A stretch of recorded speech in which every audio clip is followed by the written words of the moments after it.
অনেকে বলছে যে শওকত মোল্লা সাহেব ভাঙড় থেকে প্রতিদ্বন্দ্বিতা করবেন, কি বলবেন? উদ্দেশ্য একটাই, আমরা ৩৬৫ দিন মানুষের সঙ্গে থাকি, আমরা বিভিন্ন কর্মসূচির মধ্যে থাকি। মমতা বন্দ্যোপাধ্যায়ের যে ১৫ বছরের উন্নয়ন, সেটাকে আমরা মুভির মাধ্যমে মানুষের কাছে আমরা তুলে ধরছি। এবং আমি ধন্যবাদ জানাবো প্রতিটি অঞ্চলের নেতাদের, যেমন আজকের ভোগালী 1, আজকে নারায়ণপুর, আজকে শানপুকুর, আমাদের ভোগালী পলেরহাট 1, চালতাবেড়িয়া, এবং ওদিকে হচ্ছে আমাদের বেওতা 2। আমাদের আজকে 6টা প্রোগ্রাম 6টা অঞ্চলে হচ্ছে। মানুষের স্বতঃস্ফূর্ততা, মা বোনদের স্বতঃস্ফূর্ততা, যেটা আমাদেরকে উদ্বুদ্ধ করছে। আমরা আগামী দিনে ভাঙড় বিধানসভা একটা ইতিহাস তৈরি করবে, সেই লক্ষ্য নিয়ে এগোতে চাইছি।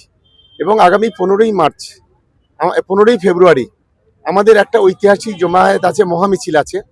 পাগলারহাট থেকে কটকপুকুর 7 কিলোমিটার রাস্তা। এই 7 কিলোমিটার রাস্তায় আমি নেতৃত্ব দেব। সমস্ত 2 ব্লকের, ভাঙড় 1 নম্বর এবং 2 নম্বর ব্লকের 60,000 মানুষ সেদিন রাস্তায় নামবে। আমরা সেই প্রস্তুতি সভাগুলো আমরা এখন থেকে সারছি। এবং একদিকে SIR মানুষের হয়রানি, তার মানুষের সঙ্গে থেকে যেমন আমাদের ছেলেরা কাজ করছে, অন্যদিকে আগামী 15 তারিখের প্রস্তুতিও নিচ্ছে। সব মিলিয়ে একটা কর্মযোগ্য আগামী দিনে এটা কন্টিনিউ নির্বাচন পর্যন্ত চলবে। আমরা বিরোধীদের 1 ইঞ্চি জমি ভাঙড়ের মাটি থেকে ছাড়বো না, এটাই হচ্ছে আমাদের লক্ষ্য। যে দেখছি যে বিরোধীরা তারা জোট করছে, তা আপনাদের কতটা প্রস্তুতি? ও বর্ষা আসলে ব্যাঙেও জোট করে। বর্ষা আসলে দেখবেন একটা ব্যাঙ আরেকটা ব্যাঙে জড়িয়ে ধরে ঘ্যাগো ঘ্যাগো করে।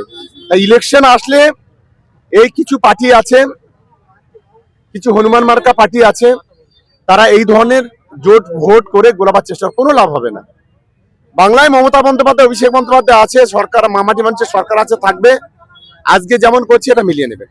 অনেকে বলছে যে শওকত মোল্লা সাহেব ভাঙড় থেকে প্রতিদ্বন্দ্বিতা করবেন, কি বলবেন? আমরা ওই ফালতু পার্টি নই, আমাদের দল যা ঠিক করবে সেটাই হবে। সে শওকত মোল্লার ভাঙড়ে কেন, যদি সেই জঙ্গলমহলে গিয়ে যদি ঝাড়গ্রামে দাঁড় করা, তাও দাঁড়াবে। আমাদের দলের একটা নীতি নৈতিকতা আদর্শ আছে, দল যা বলবে তাই হবে। এটা আমিও নিজে ঠিক করতে পারবো না যে আমি এখানে দাঁড়াবো বা আমি ওখানে দাঁড়াবো, এটা আমাদের ঠিক করার অধিকার নেই। আমাদের কে ক্যান্ডিডেট হবে ঠিক করবে মমতা ব্যানার্জি, অভিষেক ব্যানার্জি। একটা রেজিমেন্টের দল, এটা প্রথমেই বিরোধীদের বুঝতে হবে কে কি বলছে, কে কি না বলছে। আমরা দাঁড়ালেও আছি, না দাঁড়ালেও আছি, লক্ষ্য একটাই, ভাঙড় জিততে হবে, জিতবই, মানুষের সমর্থন নিয়ে জিতবো, এটাই হচ্ছে লাস্ট ওয়ার্ড। উদ্দেশ্য একটাই, আমরা ৩৬৫ দিন মানুষের সঙ্গে থাকি, আমরা বিভিন্ন কর্মসূচির মধ্যে থাকি। মমতা বন্দ্যোপাধ্যায়ের যে 15 বছরের উন্নয়ন, সেটাকে আমরা মুভির মাধ্যমে মানুষের কাছে আমরা তুলে ধরছি। এবং আমি ধন্যবাদ জানাবো প্রতিটি অঞ্চলের নেতাদের, যেমন আজকের ভোগালী 1, আজকে নারায়ণপুর, আজকে শানপুকুর, আমাদের ভোগালী পলেরহাট 1, চালতাবেড়িয়া, এবং ওদিকে হচ্ছে আমাদের বেওতা 2। আমাদের আজকে 6টা প্রোগ্রাম 6টা অঞ্চলে হচ্ছে। মানুষের স্বতঃস্ফূর্ততা, মা বোনদের স্বতঃস্ফূর্ততা, যেটা আমাদেরকে উদ্বুদ্ধ করছে। আমরা আগামী দিনে ভাঙড় বিধানসভা একটা ইতিহাস তৈরি করবে, সেই লক্ষ্য নিয়ে এগোতে চাইছি। এবং আগামী 15ই ফেব্রুয়ারি আমাদের একটা ঐতিহাসিক জমায়েত আছে, মহামিছিল আছে। পাগলারহাট থেকে কটকপুকুর 7 কিলোমিটার রাস্তা। এই 7 কিলোমিটার রাস্তায় আমি নেতৃত্ব দেব। সমস্ত 2 ব্লকের, ভাঙড় 1 নম্বর এবং 2 নম্বর ব্লকের 60,000 মানুষ সেদিন রাস্তায় নামবে। আমরা সেই প্রস্তুতি সভাগুলো আমরা এখন থেকে সারছি। এবং একদিকে SIR মানুষের হয়রানি, তার মানুষের সঙ্গে থেকে যেমন আমাদের ছেলেরা কাজ করছে, অন্যদিকে আগামী 15 তারিখের প্রস্তুতিও নিচ্ছে।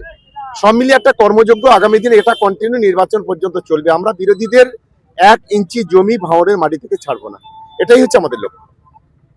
যে দেখছি যে বিরোধীরা তারা জোট করছে, তা আপনাদের কতটা প্রস্তুতি? ও বর্ষা আসলে ব্যাঙেও জোট করে। বর্ষা আসলে দেখবেন একটা ব্যাঙ আরেকটা ব্যাঙে জড়িয়ে ধরে ঘ্যাগো ঘ্যাগো করে। তাই ইলেকশন আসলে এই কিছু পার্টি আছে, কিছু হনুমান মার্কা পার্টি আছে, তারা এই ধরনের জোট ভোট করে গোলাবার চেষ্টা, কোনো লাভ হবে না।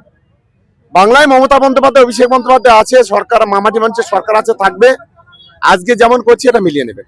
অনেকে বলছে যে শওকত মোল্লা সাহেব ভাঙড় থেকে প্রতিদ্বন্দ্বিতা করবেন, কি বলবেন? আমরা ওই ফালতু পার্টি নই, আমাদের দল যা ঠিক করবে সেটাই হবে। সে শওকত মোল্লার ভাঙড়ে কেন, যদি সেই জঙ্গলমহলে গিয়ে যদি ঝাড়গ্রামে দাঁড় করা, তাও দাঁড়াবে। আমাদের দলের একটা নীতি নৈতিকতা আদর্শ আছে, দল যা বলবে তাই হবে। এটা আমিও নিজে ঠিক করতে পারবো না যে আমি এখানে দাঁড়াবো বা আমি ওখানে দাঁড়াবো, এটা আমাদের ঠিক করার অধিকার নেই।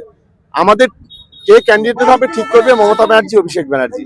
একটা রেজিমেন্টের দল, এটা প্রথমেই বিরোধীদের বুঝতে হবে কে কি বলছে কে কি না বলছে। আমরা দাঁড়ালেও আছি না দাঁড়ালেও আছি, লক্ষ্য একটাই, ভাঙড় জিততে হবে, জিতবই, মানুষের সমর্থন নিয়ে জিতবো, এটাই হচ্ছে লাস্ট ওয়ার্ড। বেশ,